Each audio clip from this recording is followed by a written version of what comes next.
Alright, hello Professor. If you hear anything weird, someone's being clingy today and has to sit on the computer with me. So if I dive forward suddenly, he's probably chewing up a key or something. Okay, so let's get to the questions. How is my digital identity different from my real-world self, and how is it the same? Okay, so I took notes because, I'm a stutterer.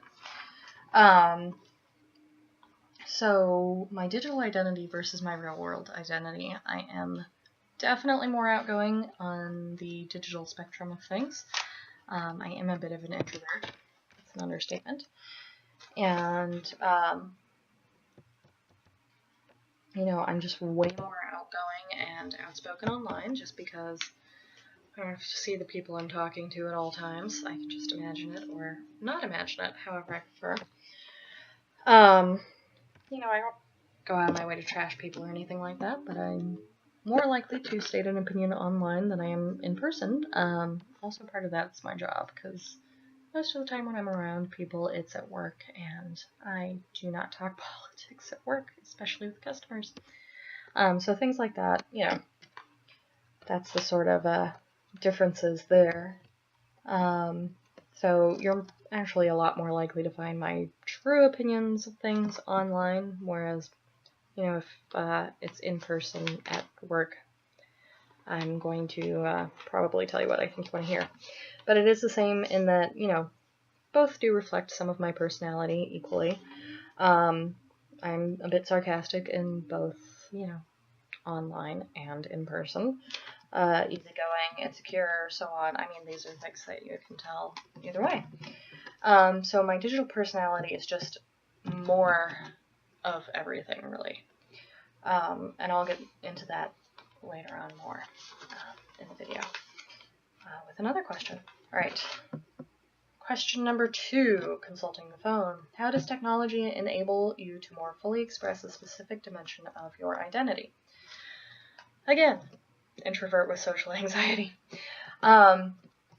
So I'd say technology, especially social media and portable technologies like the cell phone, definitely let me express myself a lot better than I can sometimes in person.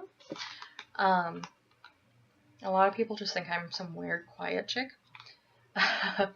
Whereas, unless I'm training you, and then I have to be outgoing because I have to teach you. And I do train at work. But, if you flip over to my Facebook page, you will get a very clear picture of who I am and what makes me tick and so on and so forth. You'll see the part of me that loves birds. You'll see the sarcasm in the memes that I post. I share a lot of things that use positivity and thinking because I know I need more of that. So technology is definitely going to help me out a lot as well when I sit down to start editing this novel that I have.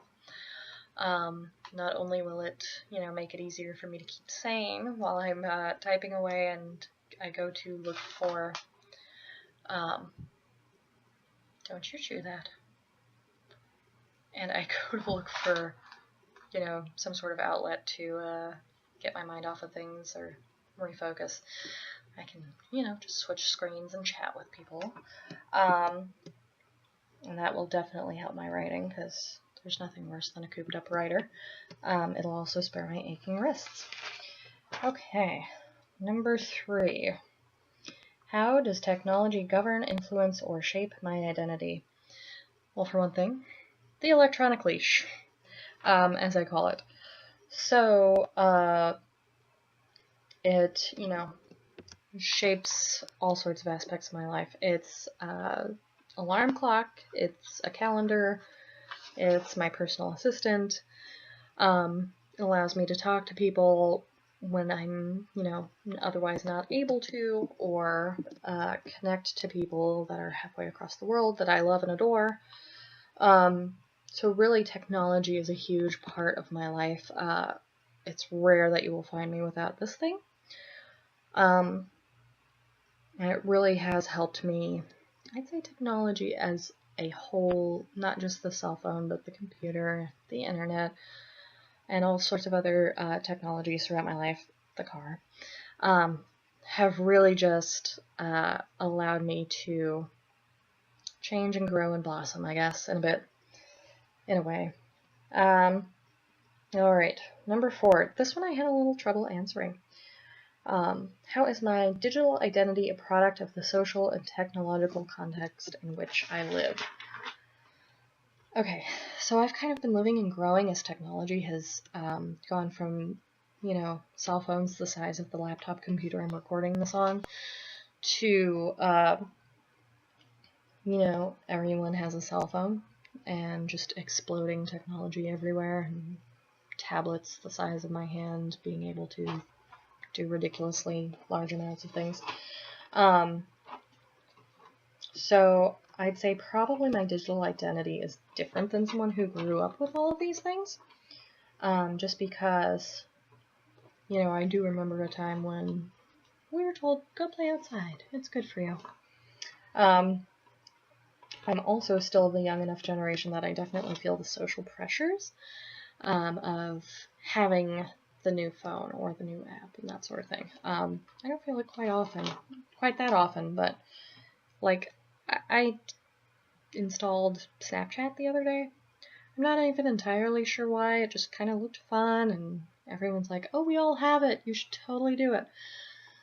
So there is a bit of social pressure, on people my age to keep up with the trends and not get outdated.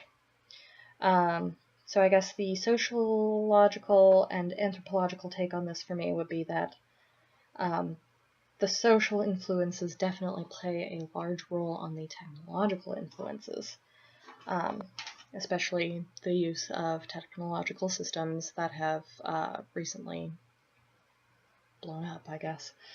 How is my behavior different when I know it is public? So,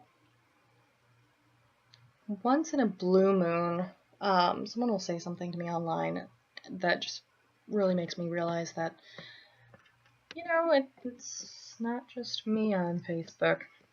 I had a friend one time told me I was being very negative, and I'm like, why are you taking anything I say seriously? This is all joking stuff, You see me in person, you know how sarcastic I am. But I didn't realize, that it could be misconstrued that way, when that person wasn't paying attention to the air quotes in my sentences. So it definitely makes you pause and think and wonder, what kind of energy and projection am I putting out there? I definitely agree with Ornstein's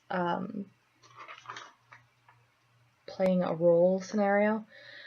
I did notice someone told me once that, make sure if you go up for this management position, you set your profile to completely private and don't even let your friends see it, because otherwise, the wrong person might tell someone in management that, you said something sarcastic 5 years ago.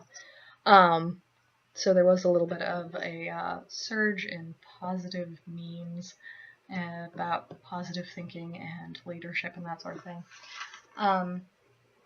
But also in that regards, when someone says they like something like a positivity meme or something from my Society of Leadership and Success that I post for everyone to see, it kind of makes me feel like I'm making a difference and inspires someone.